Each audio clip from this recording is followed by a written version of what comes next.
भगवान श्री कृष्ण जब माता देवकी और पिता वसुदेव को कंस के चंगुल से छुड़ाने गए तब उनकी उम्र 14 वर्ष थी।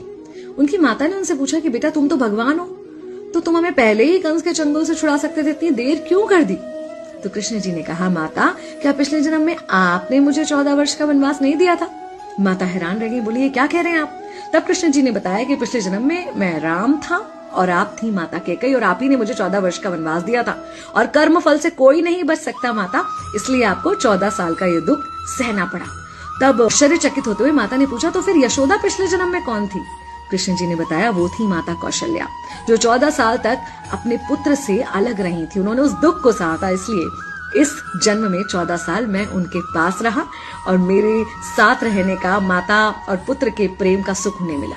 कहने का मतलब यह है कि कर्म फल से ना उस युग में कोई बचा था, ना आज कोई बचेगा।